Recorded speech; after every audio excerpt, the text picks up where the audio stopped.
ज्ञानीपुरुषाची लक्षणं सांगतात. अमानित्वम, अदम्यत्वम, अहिंसा, शांती.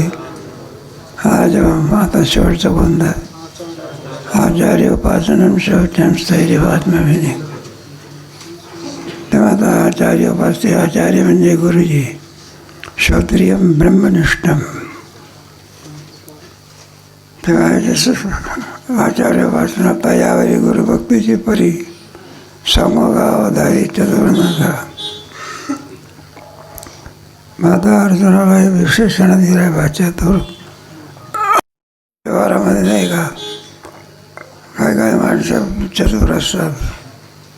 एक ग्रस्त शिकलेला मनुष्य चांगला सगळं काही, आणि काही MBBS झालेला म्हणा, डॉक्टर, वकील, धमक पगार, भाजी आणण्याकरता गेला. कुठे गेला? बस चतुर असावा. आता भाजीवाली बाई काहीतरी वांगे बिंगे काही विकत होती. तिला शब्द देऊन बसला आपला काहीतरी. ते बाईने विचारलं, म्हणले बाबा असं का बोलला? म्हटलं तुझ्यावर केस करील नाही तर मग. त्या केसचा अर्थ तिला काही कळाला नाही. ती म्हणायला लागली माझे केस काढतो.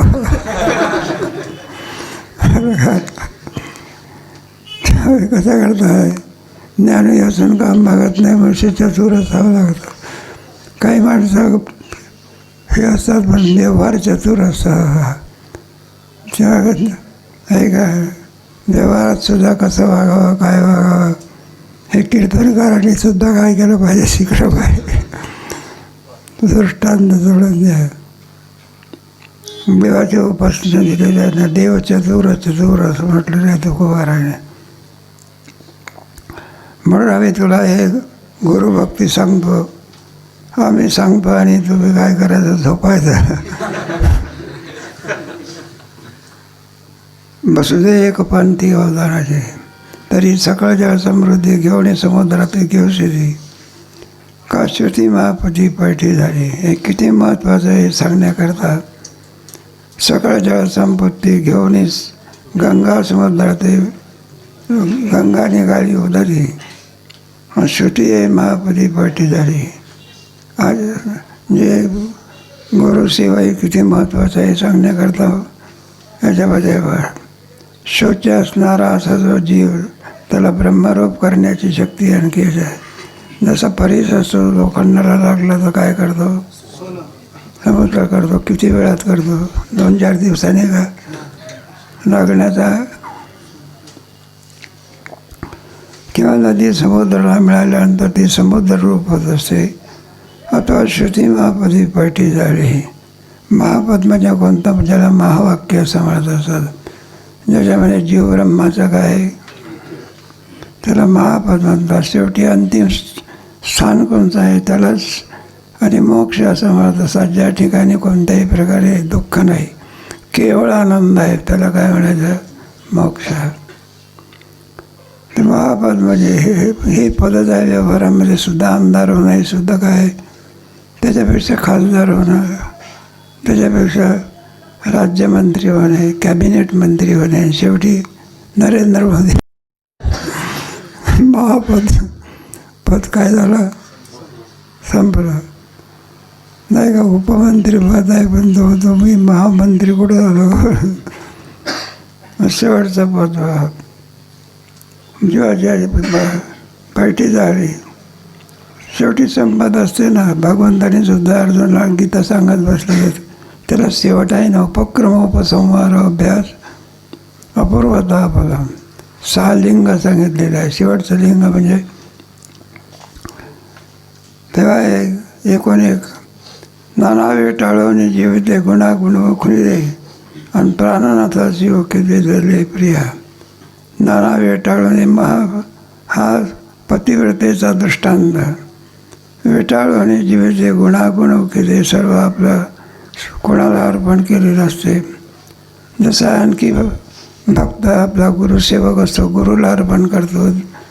भक्त असतो तो देवाला अर्पण करतो. आईवडिलाची सेवा करणारा असला तर आईवडिलाला अर्पण.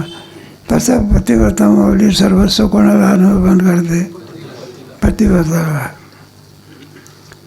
आम्ही एका ठिकाणी गेलो होतो, ते स्वामी महाराज होते बघा. त्यांच्याकडे एक तुमच्या सिनेमातला मेजर माणूस आलेला होता, दिग्दर्शक म्हणतात जरा.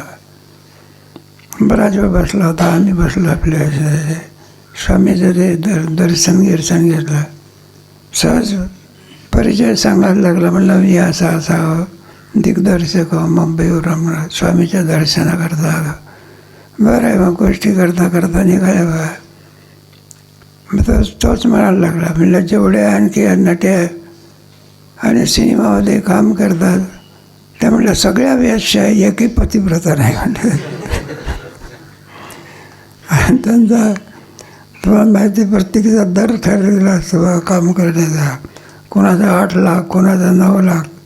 एखाद्या सिनेमामध्ये काम केलं तर किती रुपये येतात. एक नटी आली होती बघा, बरं का बघा, एका ठिकाणी आणखी असा जो वाढदिवसाचा संबंध होता, तिथं आम्ही गेलो होतो. मग तिथे वाढदिवस बरं का, एक कलाकार बोलावला होता बघा. त्याने आपले 5-7 मिनटं पक्षाचे आवाज काढून दाखवले. कशाचे? मला म्हटलं मुंबईला जायचं तिथं आहे बरं का. आणि मुंबईचं तिकीट विमानाचं घेऊन गेलं, आणखी काही दक्षिणा घेऊन गेलं. फक्त 5 मिनटं काय करून दाखवले. पैसा कुठे खर्च करावा याची काय पाहिजे.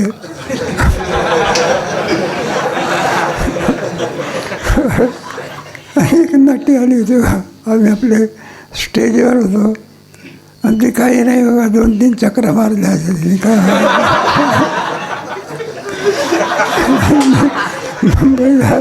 मुंबईला निघून कमीत कमी तिने 40-50 हजार रुपये नेले असले पाहिजे. ते भाव असतो त्यांचा.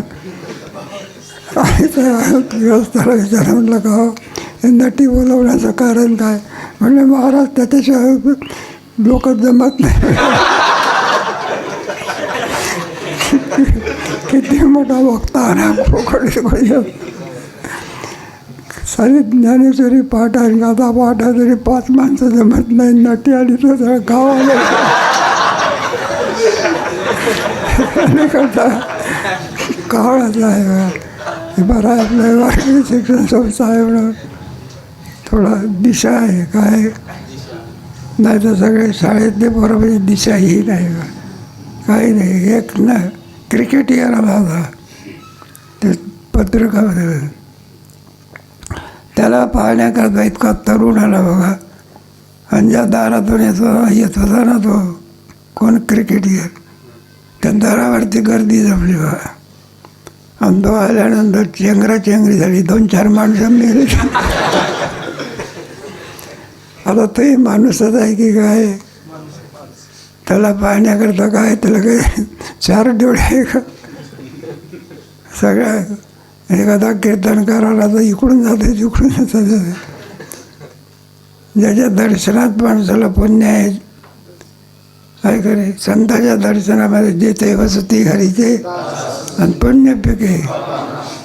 अलीकडे कोण विचारतो वारकरी सदा दिसतो, जाऊ द्या, पण पवित्र तो होते वाणी. एक आणि सिद्धांत आणखी आपण सांगू तेव्हा आपलं चाललेलं आहे बघा. सवा या पुढे ज्याने गुरुकुळी उपिले आणि आपण बे केले भक्तीचे घर. ज्याप्रमाणे पतिव्रता माऊली आपल्या पतीला सर्वस्व अर्पण करते, त्याप्रमाणे गुरुभक्त आपल्या गुरुला काय करतो. गुरु जे देशी तो देशची वसे मानसी. बिरवणिका जैसी वल्लभाते. गुरुचं आणखी गृह म्हणजे आश्रम असेल तो आश्रमाच्या ठिकाणी जरी असला तरी त्याच्या चित्तामध्ये असतो. आणि विरहिणिका जैसी वल्लभाते. विरहिणी म्हणजे बाई असते ना आपल्या ह्याच्यामध्ये, त्याला विरहिणीचे तुकोबरायचे जवळजवळ 20-25 अभंग आणखी विरहिणीचे म्हणणारे.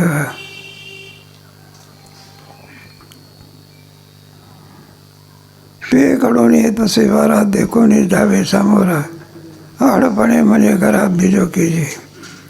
गुरुच्या घराकडून येणारा जो वारा आहे त्या वाऱ्याशीच बोलतो बाबा तो. आणि त्या वाऱ्याला सांगत असतो, म्हटलं थांब की देखो आणि धावे सामोरा. समोरा जाऊन त्याची भेट घेतो आणि आड पडे म्हणे घरा बेजोकीचे, असा आड पडतो. वाऱ्याला सुद्धा तो जाऊ देत नाही. आणि त्याला विचारतो, वारा म्हणतो कशा करता आड पडला? माझ्या घरी चालला की. तो वारा कोणाच्या घरावरून आलेला आहे? गुरुच्या घरावरून आले. तेव्हा गुरुभक्तीचं वर्णन ज्ञानेश्वर महाराजांनी इतकं अप्रतिम केलेलं आहे. त्याच्यामध्ये 2 शब्द राहिलेले आहेत. बिजोकी जे म्हणजे गुजराती शब्द आहे. 56 भाषेचा केला ते आपल्या गुजराती लोकांची भाषा असते ना, त्याच्यामध्ये आहे म्हणत नाही, छे म्हणतात. त्यामध्ये हे आपला प्रधानमंत्री कोणामध्ये भाषेतला आहे? गुजरातला. सगळे प्रकल्प कुठं घेऊन जातो?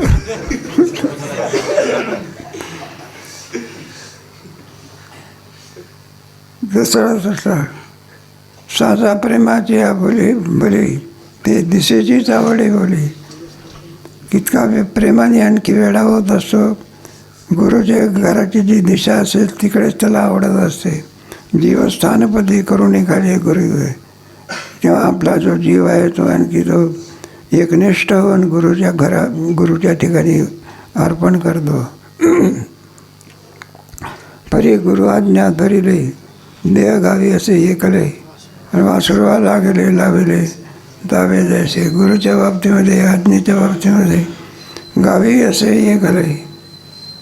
जरी आणखी तो आश्रम सोडून गावे जरी असला तरीसुद्धा वासुरवा लावले दावे जायचे. जसं आणखी वासरू असतं. आपले शेतकरी लोक असतात ना, 24 तास वासराच्या जवळ गाय बांधत असते का? मग गुराखी त्याला काय करतो? घेऊन जात असतो. जरी ती गाय गेली तरी दोचा बी नुकसान होत नसतो. याचा वासराला कोण दिसते? गायला कोण दिसते? ते पाहतो जी गाय ऐकायचे. असं तुम्ही बघा, ते जी वासराची गाय असेल तर ती वासर तो गुराखी लोक किती हाकलण्याचा प्रयत्न करतो, जात नाही बघा ते. आणि चढून आल्याबरोबर सगळ्या गायीच्या पुढे कोणती गाय जाते? असं समजावं की यार ती पुढे जाऊन राहिली आहे, तिचं वासरू का ठरलं पाहिजे. काही बिरडे पटेल आणि काही तो स्वामी भेटेल. त्याला वियोग कसा सहन होत नाही त्याच्याकरता नाही का, एखादा विद्यार्थी असतो ना, काही कामाकरता जरी आणखी आळंदीवरून कुठे गेला तरी जरा असं वाटतं केव्हा आळंदीला जातो केव्हा नाही. आणि थोरल्या पादकाला मग त्याच्या आनंदाला काही नाही, पारावार नाही. हे स्थान महात्म्य आहे. योगा नाही का भेटे, काही तो स्वामी भेटेल किंवा त्याची भेट होईल. आणि योगावनी वडील निमिष म्हणे एक युग पळ त्याला युगासारखा वाटत असतो. गुरुग्रामीच्या आले का सोय गुरुनीच पाठ धाडले गतवायुष्या जोडले. नाही का, आपण कुठे उत्तर भागामध्ये गेलो, कोणी आणखी हिमालयाच्या यात्रेला गेलो आणि वारकरी भेटला म्हणजे त्याला केवढा आनंद होते. त्याला असं वाटते महाराष्ट्र भेटला काय. माझी जातीचे बेळावडीची धनी सुखदया अंकुरावरी पडली पियुषधारा नाना अल्पोदकीचा आला मासा. शेतकऱ्याने आणखी शेत पेरलेलं आहे, पण 15 दिवस झाले पाऊस नाही. सगळं शेत खायला लागलं, सुकायला लागलं. आणि त्याच्यामध्ये एखाद्या वेळेला रात्री पाऊस आला तर अमृतासारखा पाऊस असतो. मग वाळत चाललेल्या मालाला तो काय करतो? संजीवन करत असतो. दृष्टांत इथे आहे. आणि अल्पोदकीचा सागर आला मासा. मासाचं जीवन काय असते? पाणी. डबक्यात मासा आहे, कुठे आहे? आता डबकं जर सुकलं तर मासा खावे. आणि त्याच्यामध्ये पाऊस आल्यानंतर डबकं भरलं तर माशाला किती आनंद होतो. तो इथं दृष्टांत आहे का. ना तरी रंके निदान देखील का आंधळीया डोळे उघडले.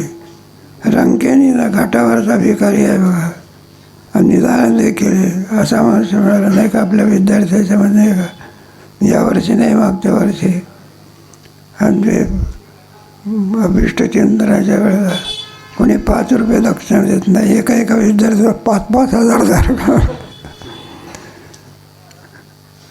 मी विचारलं म्हणतो काही इतका विद्यार्थी वेळ काय लावला पाठाला येण्या काय म्हणलं महाराज 5,000 रुपये काय मिळाले. निर्वी कोणी 5 रुपये देईना. नाही त्या आनंदाचे बरं जाऊ द्या. त्याला किती आनंद होत असतो कोणाला आपल्यापेक्षाही सुद्धा. आणि जे रंक म्हणजे ज्याला बेवारच काय कोणी विचारत नाही. घाटावरचं भिकारी त्याला कोणी विचारत असते का. ते गाडगे महाराज होऊन गेले बाबा. ते मात्र यांचे कैवारी होते. जे का रंजले त्याची वडे जो आपण काही माणसाचं असते ना तेव्हा त्यांचं जीवनच त्याच्याकरता असते. आंधळी आले आणि डोळे उघडले. तो जन्मांध आहे आणि योगायोग चांगला आहे कोणाच्या कृपेने जर तुला. आणि डोळे जर आले म्हणजे डोळे जर त्याचे उघडले तर त्या आनंदाला पारावर नाही. धृतराष्ट्राजवळ अनमाप संपत्ती आहे पण काय होता जन्माच्या जन्म गेला शेवटी आंधळाच्या. तर संजय म्हणतो मला तो संजय म्हणतो बाहेरून आंधळा आहेच आहे पण मला असं वाटत होतं आतून तरी डोळत असेल. म्हटलं बाहेरूनही आंधळ आहे ना आतूनही काय. भनंगाची अंग आले इंद्रपद. भनंग म्हणजे जसं कोणी कैवारी नाही पैसा करता कोणी विचारत नाही. आणि अशा मनुष्याला जर राज्य मिळालं तर नाही तर त्याच्या आनंदाला पारावार राहत नाही. गुरुकुळेची नावे महासुखे ती थोरावे आणि जे कोडे का पोटाळावे. गुरुचं जे कुळ असतं त्या कुळाच्या योगाने स्वतःला धन्य समजतो. नाही का ते वारकरी शिक्षण संस्थेत झालेले विद्यार्थी शिक्का कोणाचा लागला तर 2 दिवस राहावं का 2 महिने राहावं का 4 महिने राहावं. पण मला किती दिवस आळंदीला म्हटलं काही नाही. दुसऱ्या वर्गातूनच गेलो लग्न केलं तर यायलाच मिळालं. तरी कोणाचा समजतो तो जोग महाराजांचा आहे का. काही का असे ना आपल्याला स्वाभिमान असतो गुरुच्या कुळाचा. सांगो गावधारी गुरुनाथा म्हणून गुरुभक्तीची परी. सांगो गावधारी चतुरनाथा. जे मिळ चतुराच्या राजा तुला आम्ही आणखी या गुरुभक्ती कशी असते साग्र चिंतन करून तुला सांगा. आगव्याची दैवान जन्मभूमी हे सेवा जे ब्रह्म करी जीवा शोच्याजे. गुरुभक्ती सामान्य नसून जीवदशेमध्ये असणारा असतो. असा जो जीव त्याला ब्रह्मरूप करण्याची शक्ती कोणामध्ये आहे तर ती आणखी एक गुरुभक्तीमध्ये आहे. म्हणजे हे कसं शक्य आहे. व्यवहारामध्ये सुद्धा विभाग की किती पैसा मिळवला म्हणजे मनुष्य श्रीमंत होईल. नाही का काम करता करता करता किती जरी आणखी नाकी नऊ येत असतात तरी 200 रुपये मिळत नाही. आणि एखाद्या गरिबाच्या मुलीचं राजाशी लग्न लागलं कोणाशी मग कुठपर्यंत ती गरीब आहे तर मधला पडदा असतो ना तो मधला पडदा. मंगलाष्टक संपलं म्हणजे मधला पडदा काय करावा लागतो. मधला पडदा बाजूला करता बरोबर ती काय होतं ते गरिबाची कंदा. आणि ती का झाली आता गरीब राहिले की श्रीमंत झाले. महाराज आहे तर ती कोण झाले किती वेळामध्ये बरं किती दिवस कामं करून राणी झाली ती. मग तसंच आहे बघा. तेच गुरुभक्तीचं या ठिकाणी आणखी सांगतात बरं का. सुट्टी नाही का हे झालं आपलं 84 क्रमांकाची नाही कळता बघा. गुरुकुळाचे गुरुकुळ हे अशी आवडी जया देखसी जाण ज्ञान त्यापाशी पैकी करी. अशा असल्या प्रकारे ज्याच्या अंतःकरणामध्ये गुरुच्या विषयी आत्यंतिक हवस असेल निश्चित असं समजावं त्याच्याकडे ज्ञान असलं. ज्ञान असं नाही ज्ञान त्याची सेवा करतो. पायकी करणे म्हणजे सेवा करते. आणि अभ्यंतरीकडे प्रेमाचे पवाडे श्री गुरुचे रोपळे उपासी झाले. आणि अभ्यंतरीकडे प्रेमाचे पवाडे बाह्य सेवा तर इतकी आहेच आहे, परंतु अंतरसेवामध्ये आतमध्ये प्रेम असल्यामुळे त्या प्रेमाच्या भरामध्ये श्री गुरुचे रोपळे ध्याने.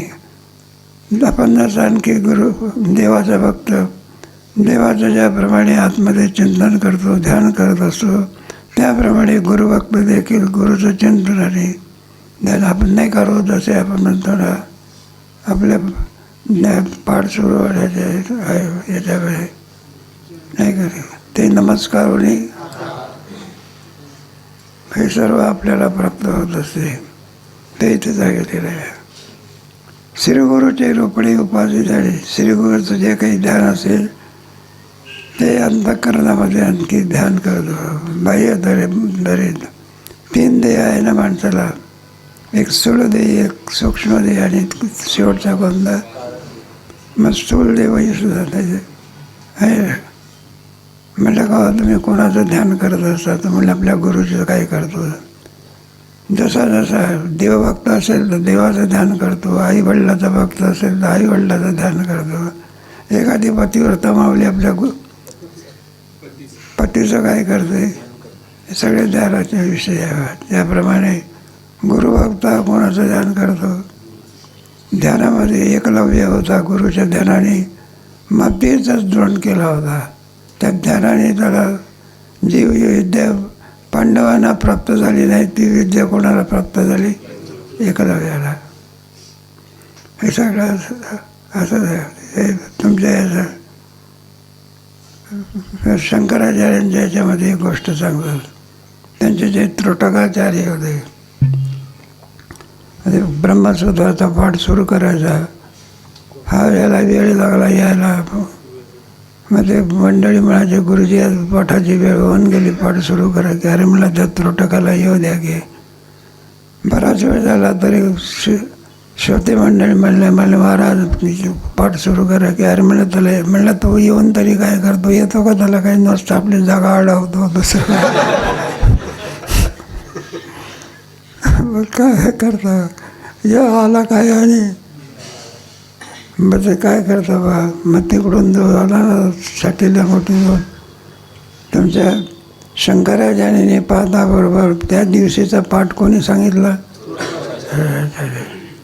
ध्यान असतं. ध्यानामध्ये काय शक्ती आहे विचार करून इथे आणि सांगितलेलं आहे. प्रेमाचे आहे ना, श्रीगुरूचे रोपडे उपासी ध्यानी, हृदय शुद्धीची आवारी आराध्य जो निश्चय ध्रुव करी, मग सर्व व्हावेसी परिवारी आपण होय. हे काही आश्चर्यकारक ज्ञानेश्वर महाराजांनी गुरुचं वर्णन केलेलं आहे. असं आपल्याला कोणत्याच याच्यामध्ये पाहायला मिळत नाही. इतकं गोड वर्णन ज्ञानेश्वर महाराजांनी या ठिकाणी केलेलं आहे.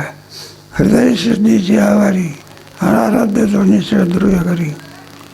हृदयाची सिद्धी हेच कोणी मंदिर, त्या मंदिरामध्ये आराध्य असणारा श्रीगुरु हाच कोणी ध्रुवकरी, म्हणजे ध्रुव म्हणजे न हलणारा आहे असं समजून. मग सर्व भावेशी परिवारी आपण होय. मग सगळा गुरुचा जो परिवार आहे तो आपल्याहून भिन्न समजत नाही, सगळ्याची अभेद करत असतो गुरुच्या बाबतीमध्ये. केव्हा म्हटलं इतकं प्रेम करण्याचं काय, म्हटलं आमच्या गुरुजीचा तो मुलगा आहे, सगळ्या परिवाराशी काय करत असतो, प्रेम करत असतो.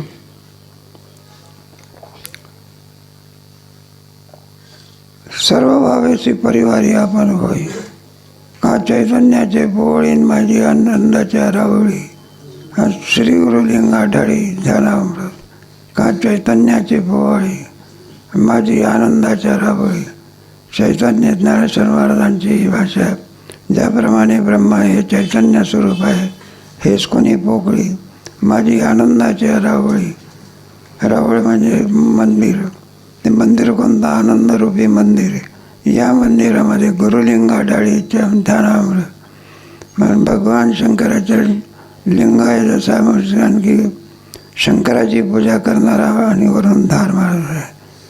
म्हणून भगवान शंकराच्या याच्यामध्ये उन्हाळ्याच्या दिवसामध्ये बघा किंवा असं एक इथं नाही का सिद्धेश्वरामध्ये उन्हाळ्याच्या दिवसामध्ये बरंच आहे, कारण त्याला दार हे अतिप्रिय आहे. मग त्या वाचून त्या बरं असं भांडं ठेवायचं, त्याच्यामध्ये पाणी ते खाली काय करतात असे तर सातत्य म्हणतात त्याला. आपण हे पाणी वाहतं आपलं पळीने असं थोडं थोडं थोडं असं असं नाही, धारेने काय येते पाणी येत असते. दृष्टांत दिला आहे का नाही, गुरुलिंगा डाळी ध्यानामृत. मग पाणी कोणतं सातत्याने ध्यान करणं हेच कोणी पाणी, आणि त्या लिंगावरती तो काय करतो असो टाकत असतो. बोधाची बोधारका बुद्धीची डाळी सात्विका भरवणी त्र्यंबकाला खुलीवाय. उदय जाता बोधारका आणि बुद्धीची डाळ सात्विका. उदय जाता बोधारता म्हणजे ज्याप्रमाणे सूर्य उगवल्यानंतर सब प्रकाश असतो त्याप्रमाणे बोधरूपी सूर्य ज्याला प्राप्त झालेला आहे.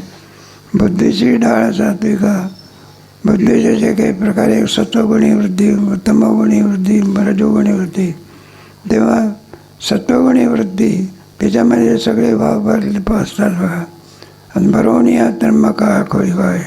शेवटचा आणखी पूजेचा विधी असतो. मला एका प्रार्थना झालं, ओम यज्ञेन माझे अंतर देवास्थान निमित्ताने हातामध्ये काय घ्यायचे, फुलं घ्यायचे, आणि ती प्रार्थना संपली म्हणजे फुलं काय करायचे, लिंगाला काय करायचे व्हायचे.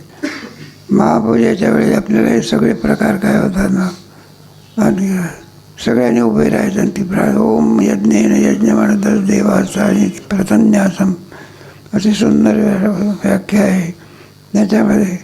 आणि मग ते सर्वांनी ते ओंजळीमधली फुलं लिंगावर काय करायचे, भरवून या त्र्यंबकाला खोलीवाय.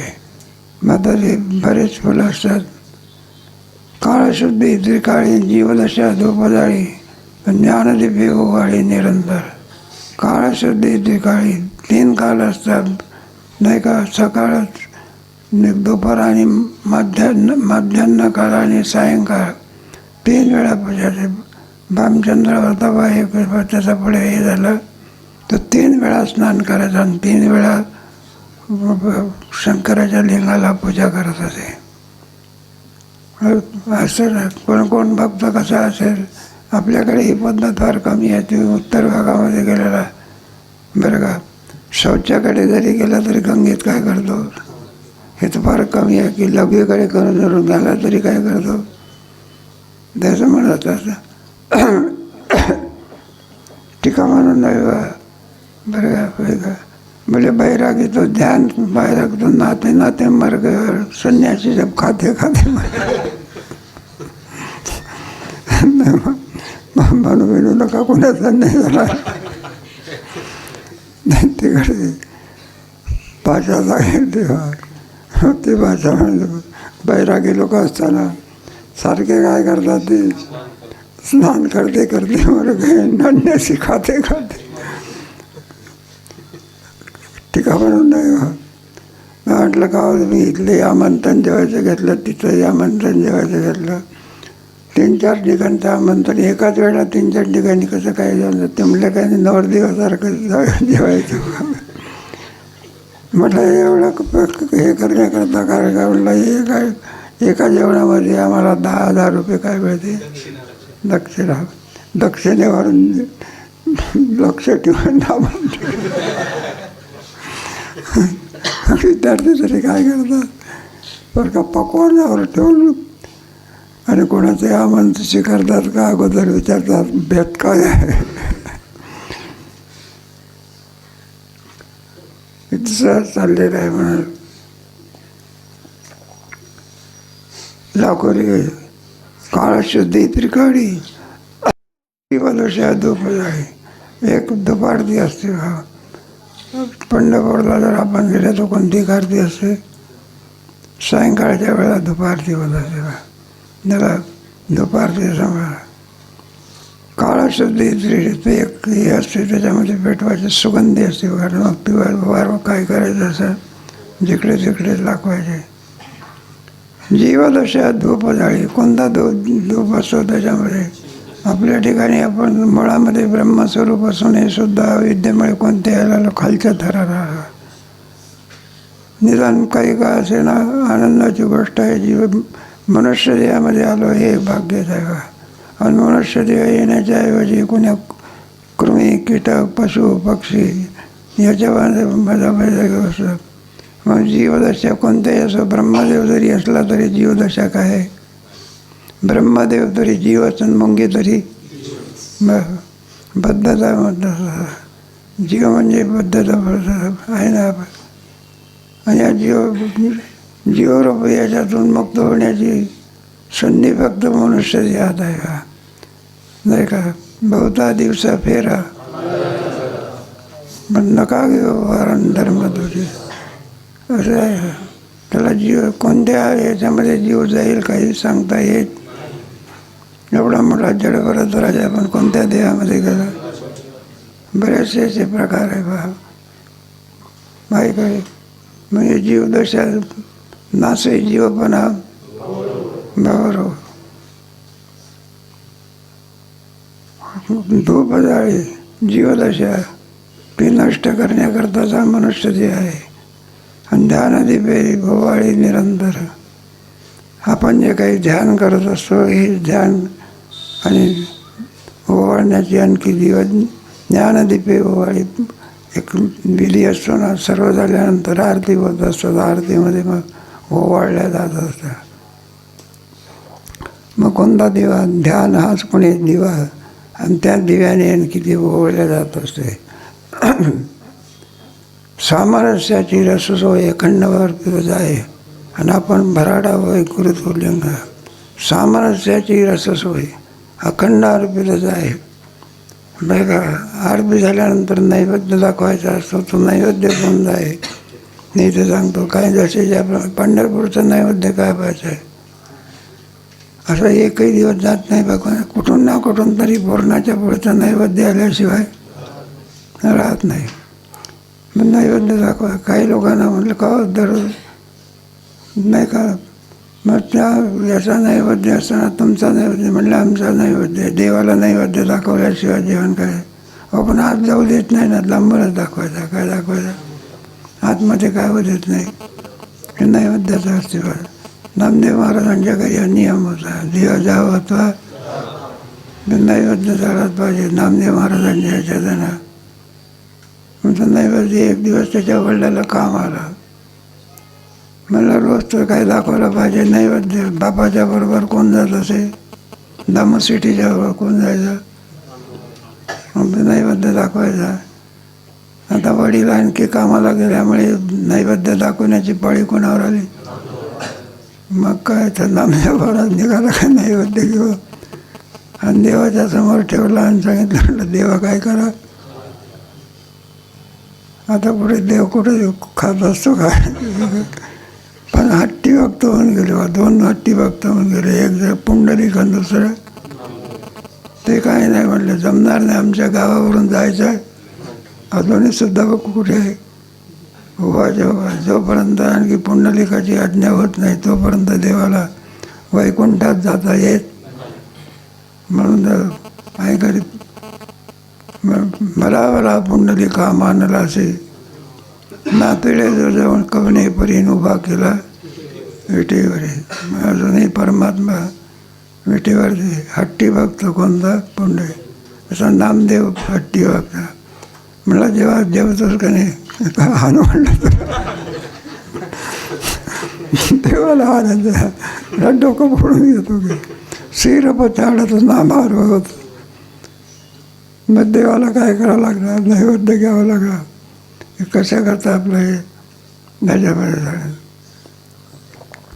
मग एक क्रिया असते ती शेवटी त्याच्याकरता सामरस्याची रससोय आणि अखंड अर्पित आहे. सामरस्य म्हणजे तन्निष्ठा तत्परायणा गच्छन्ते पुनरावृत्तीं ज्ञान निर्भूत कर्मया. देवभक्त दोन्ही एकरूप झाले मुळेचे झाले त्याला सामरस्य असं म्हणत असतात. देवात आणि माझ्यामध्ये कोणत्याही प्रकारे आणखी फरक नाही. याला सामर्थ्य असल्या प्रकारची रससोय म्हणजे हिंदीमध्ये स्वयंपाकाला रससोय म्हणतात. आणि तो स्वयंपाक करणारा असतो त्याला रसोई असं म्हणतात. एक भाषेमध्ये आहे का ज्ञानेश्वरी ग्रंथ एका भाषेत आहे का 56 भाषेत आहे.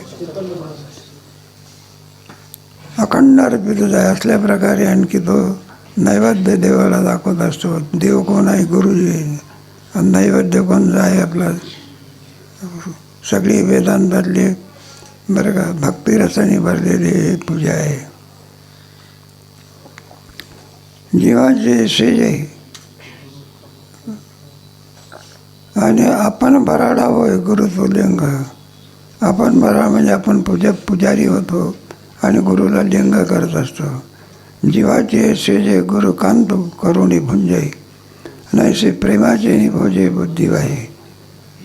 ना तरी जीवाची शेजे.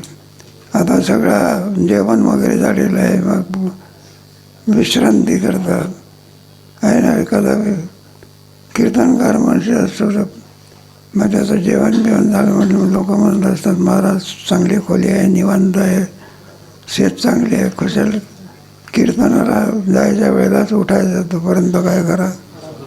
मग देवालाही सांगत असतो अखंड गुरु कांत म्हणून म्हणजे जीवाची शेज. शेज कोणाची? जीवाची शेज आहे ना. शेजाचं दृष्टांत दिसत आहे. तिला जीवाचे शेज म्हणजे आपल्या जीवाला अंतरायचं. आणि गुरु कांत म्हणून म्हणजे गुरु एकांत म्हणजे आपले पती आहे असं समजून त्याचा आनंद तो घेतो. आणि अशी प्रेमाची निभोजे बुद्धी आहे. हे सर्व कारण अंतःकरणामध्ये प्रेम असल्यामुळे कोणत्या कोणत्या रूपाने ते कसं बाहेर पडतं. ज्ञानेश्वर महाराजांच्या आवडीचा विषय असल्यामुळे गुरुभक्ती हा ज्ञानेश्वर महाराजांच्या आवडीचा काय म्हणे ज्ञानेश्वर निवृत्तीचा असा पूर्व ग्रंथामध्ये एवढ्या बाबा कोणत्या तुम्ही पहा या पदावरती फक्त अनेकाचं भाष्य आहे. ज्ञानेश्वर महाराजांनी या श्लोकावरती जेवढं लिहिलेलं आहे ना तो कोणत्या श्लोकावरती लिहिलेलं आहे. मानित्वमयं साक्षांती आचार्य उपासना स्थैर्य महात्म्य. कधी कधी तर एका पदावरती एकच होईल बा. तुम्ही भाग 16व्या अध्यायामध्ये ज्ञानाची लक्षणं सांगत असताना अहिंसेचं वर्णन. जगाची या सुखोद्देशे काया वाचा मानसे राहट नेते अहिंसे रूप एका वोविधच आटपून टाकलं बा. आणि तेच आणखी 13व्या अध्यायामध्ये अहिंसेवर किती ज्ञानेश्वर महाराज. कोणे एके अवसरी अनुराग भरे अंतरी आणखी दया नाम करी शिराबदे. कोणे एके अवसरी सानुराग भरे अंतरी. कोणी एखाद्या वेळेला असं काही उचंबळून येत असत आणि जेव्हा प्रेम असतं ते प्रेम अंतःकरणामध्ये मावू शकत नाही. आणि दया नाम करी शिराब्दी असते. जसा शिराब्दी म्हणजे समुद्र त्याप्रमाणे जसा आणखी परमात्मा शिराब्दीमध्ये नाही का शांताकारम भजगशयनम. याच्यामध्ये पहा की त्याच्यात भजगशयनम कशावर झोपलेला आहे. शांताकारम भजगशयनम गगनसदृशं मेघवर्णं शुभांगं लक्ष्मीकान्तं समरकं वंदे विष्णुं भवभयहरणं. आपल्याला अनुरागवंतरी आणि देवाला समुद्र करतो, शिराब्दी करतो. ध्येय ध्यान भाऊसक त्याची शेष तुळिया देख आणि जळाशयानं देख भावे गुरु. आणि ध्येय ध्यान भाऊ सुख ध्येय ध्यान मग आपण ते ध्यान करत असतो. श्रीगुरूला आणखी ध्येय करत असतो. आणि शेष तुलोक निर्लोक तेव्हा भगवान आणखी शिराब्दीमध्ये क्षीरसागरामध्ये पण कशावर बसलेले आहे. हजारपणाचा कोण आहे म्हणजे. आणि कुठंपर्यंत झोपले समुद्रात. सगळं अवघडच दर्शन घ्यायचं म्हणजे सगळं अवघडच आहे की बरं का. काठावरही नाही कुठं बसले मध्यभागी. बरं दर्शन घेण्याकरता नावाने गेलं तर किती साप आहे. एका तोंडाचा एका 100 तोंडाचा. या बाबाचं दर्शन घेत त्याच्यापेक्षा आपला पंढरपूरचा विठोबा करा. कोणी जाऊन काय करतं. मग भगवंताचं तुम्ही आवडीचे पाहणं त्याच्यामध्ये सगळ्या रूपाने तोच नटलेला आहे. अनंत रूपे अनंत वेशे महाब्रह्मादेवर. हेच कोणी शेष तुलिका म्हणजे शेषाची शेज त्याच्यावर त्या परमात्मा आणखी जळाशयनं देख भावे करू. जळाशयनं म्हणजे समुद्रामध्ये हा परमात्मा आहे. ना शांताकारं भुजगशयनं पद्मनाभं सुरेश विश्वाधारं गगनसदृशं मेघवर्णं लक्ष्मीकांतं कमलनयनं. कुठे बसला समुद्रामध्ये. मग ओळ येते पाय आमचे लक्ष्मी आपण होय. नाही का चरणसेवा करणारे कोण आहे. पाय लक्ष्मीचे आणि आपण यावे काकुरे. मग लक्ष्मी होत असतो. ती पाय धुवाव्याच्या दैवा पात्र झाली. आणि करोडो होऊन उभा राही आपण. नाही का करोड हनुमंत पुढे उभे. भगवंताचं वाहन कोण आहे. गरुड होऊन उभा राही आपण तिथं. म्हणजे महाराज काय सेवा आहे. या सेवेकरता आणखी दोन्ही हात जोडून सातत्याने काय राहत असतो. हे 2 पार्षद आहे बघा. एक हनुमंतर आहे आणि दुसरा कोण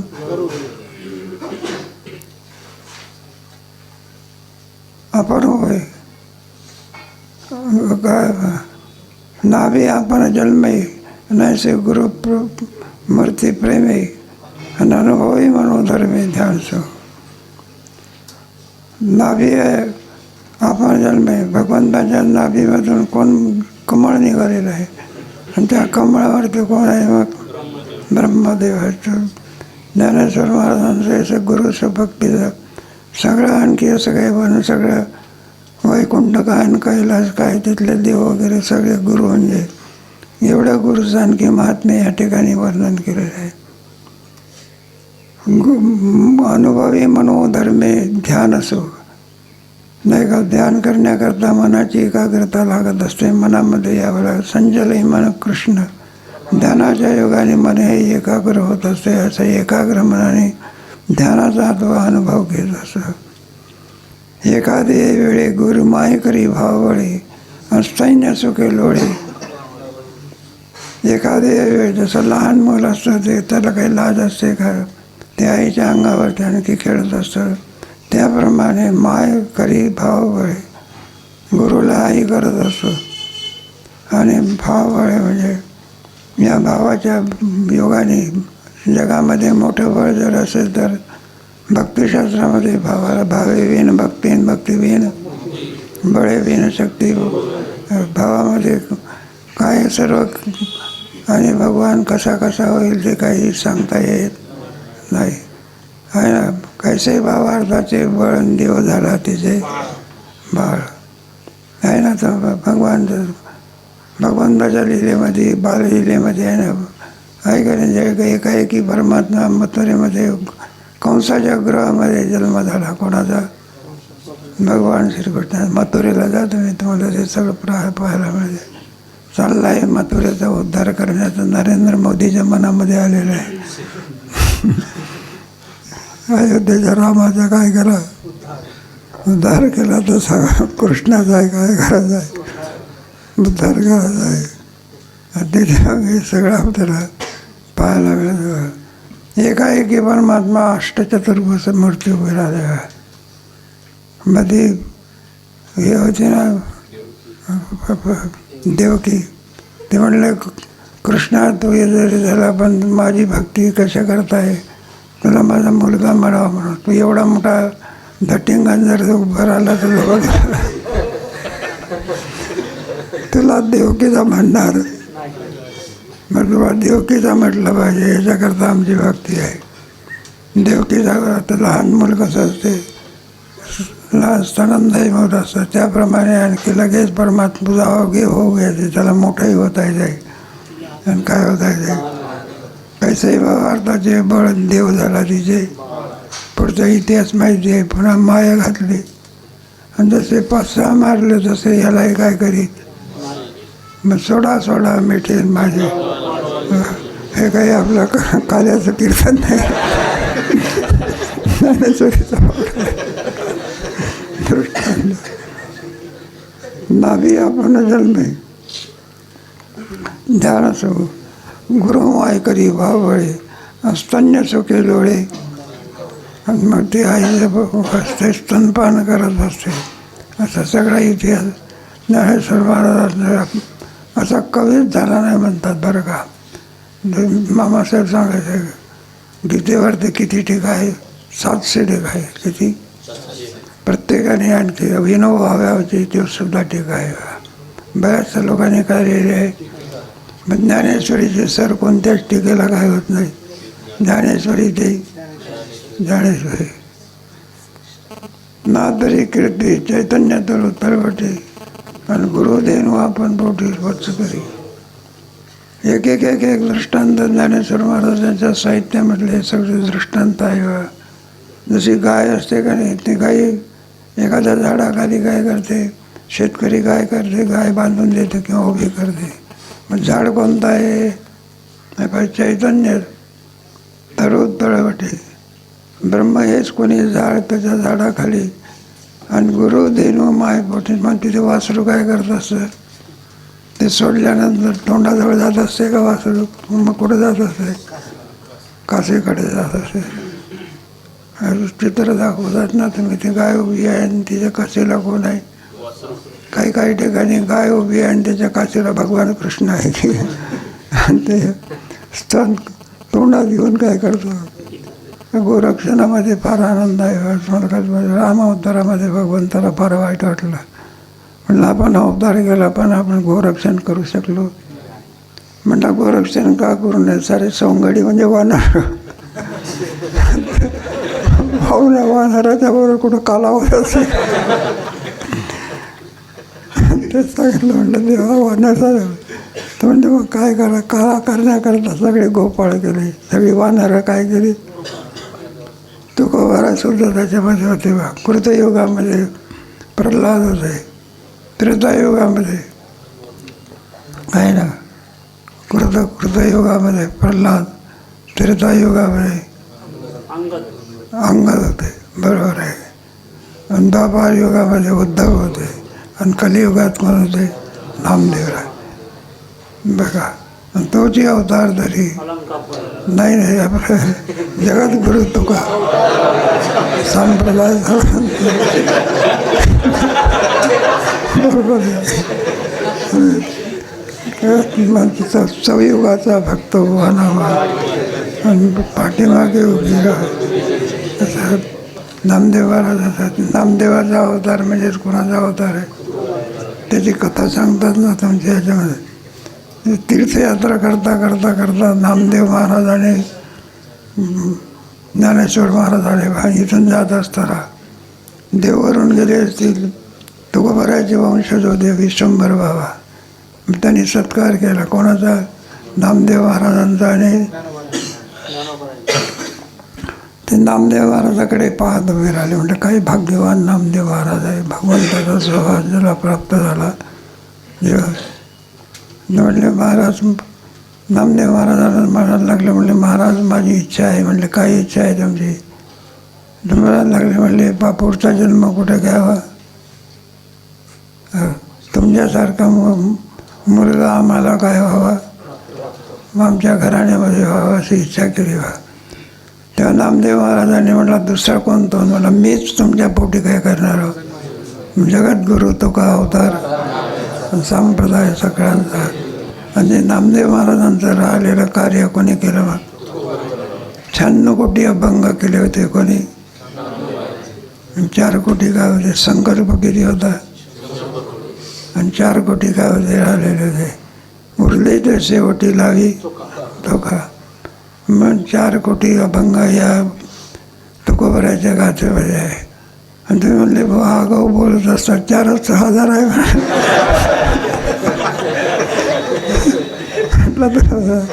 सर्व देण्याच्या लायकीचे तुम्ही नाही. पण तुम्हाला किती दिले? मुंगीवरी बारण गजाचे ते 4,000 अभंग तर बाजूला तर आले, शॉर्टकट भजनी मालिकाने त्याच्यामध्ये गेले. जाऊ द्या, भाग्यवान आहे जे 4,000 अभंग करते, जावे नाही का, आईवर नावी थोरी. तेव्हा आपल्या आनंदाची गोष्ट आहे. वारकरी शिक्षण संस्था ज्ञानेश्वरी आणि गाथा काय करते, आपल्याला काहीतरी मानधन मिळालं पाहिजे याची इच्छा करीत नाही. मिळालं तर घेतल्याशिवाय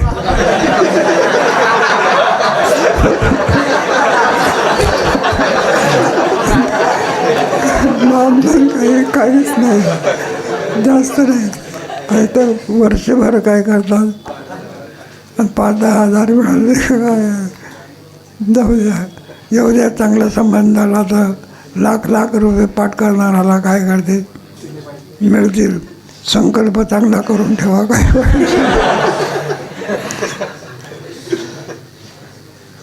चैतन्य तर उधळवटे गुरु धेनू आपण पाठी वाचतोय. अशा रीतीने गुरुला काय करत असतो, गाय करतो ना आपण वासरू होत असतो. ज्ञानेश्वर महाराजांनी तेच दाखवलं आहे. दुसरा भागात आहे, गुरुकृपा असणे असं लिहिली आपण होय मासोळी, आणि कोणी एके वेळी हेच आहे. गुरुकृपा विष्णू प्रेम हेच कोणी पाणी, आणि त्या पाण्यामध्ये आपण कोण होतो, मग मासोळी होतो. आणि कोणी एके वेळी हेच होय. गुरुकृपांबाचे वडपण आपण सेवावृत्तीचे होय रूप, ऐसे ऐसे संकल्प मनी जीवे. गुरुकृपामृताचे वडप आणि आपण सेवावृत्तीचे होय रोप. झाड म्हटल्यानंतर, पेरलेलं म्हटल्यानंतर त्याच्यावर ते पाण्याचा वर्ष व्हावा लागत असतो. गुरुकृपामृत हेच कोणी, आणि आपण सेवावृत्तीचे होय रोप. नाही का, जसं रोपावरती पाणी पडावं होतं त्याप्रमाणे सेवा ही आणखी आपण सेवा होत असतो. आणि ऐसे संकल्प मनाची वाई, त्याच्या मनामध्ये असे चांगले उत्कृष्ट भाव कसे निर्माण होते याचं दर्शन ज्ञानेश्वर महाराजांनी या भविष्य याच्यावरती आणखी केलेलं आहे. बा चक्षु पिछे पिले विन पिलो होय आपण, आणि कैसे अपारपण आवडीचे. तेव्हा पक्षी असतो, जन्मल्यावर अंड्यात असतो, तो कशात असतो, आणि पुढे ते आणखी अंड्यातून पिलू पाहिजे. एकाएकी पंख असतात का त्याला, म्हणून सारी जबाबदारी कोण त्याची आई वाहत असते. जोपर्यंत आणखी त्याला पंख फुटत नाही, डोळे येत नाही, तोपर्यंत चारा घालण्याचं काम कोण करते, ते आई पक्षीने करत असे. ते कसं घरटं विणते कोणाच माहिती भाव कळत नाही. एखाद्या चतुर बिल्डिंग आलेल्या माणसाला सुद्धा या पक्षाचं घरटं काय होत नाही. बस शिरण्याची जागा कशी, हात बाहेर पडण्याची जागा, भरताना काही हातपाय आहे का, तोंडात नाही आणते बघा. असं आम्ही आपलं ते नवी बिल्डिंग आहे ना आपली, ते विहीर आहे ना, तिचे घरटे करायचे बघा. आणि ते कसं घरटं करतं कोणा ते, किती जरी चतुर बिल्डर असला तरी त्याला सुद्धा अक्कल येणार नाही.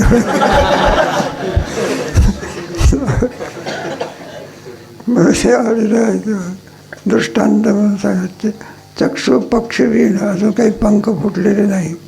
पिलू होय आपण, पिलू होत असतं. मग काहीचंही अपारपण आवडीचे. तेव्हा आणि गुरुभक्ताच्या अंतःकरणामध्ये गुरुसेवेच्या विषयी किती असते अपार, म्हणजे त्याचा अंत लागू शकत नाही. गुरु ते पक्षिणी करी चारा घे, आणि गुरु तारोधरी आपण कास होय. गुरु ते पक्षिणी करी, गुरुला पक्षिणी करतो, आणि चारा घे चाचू घरी. तिथं काय आहे, मग ती पक्षिणी असते ना, ती तोंडात चारा घेऊन येत असते. काय करते, आणि बरोबर ते त्या पक्षाच्या मुखात काय करते, अजून काही त्याला पंख फुटलेले नाही, डोळे फुटले नाही, ते जगलं पाहिजे ना. मग ते काय, ते ज्ञानेश्वर महाराजाची काही कल्पना. पक्षिणी करी चारा घे चाचू घरी, गुरु तारे धरी आपण वारा कास होय. ज्याप्रमाणे गुरु तारे धरी, म्हणजे जसं वासरू असतं ते पाठीमागून जसं आणखी काशीला लागून जसं चालत असतं, त्याप्रमाणे ज्ञानेश्वर महाराजांचं हे वर्णन आहे. तेव्हा हे चांगल्या प्रकारे वर्णन आहे, अधिक वर्णन आपण नंतर करू. 101 आकडा आला आहे, आकडा कसा आहे इथंच थांबू, थोड्या वेळाने काय करू.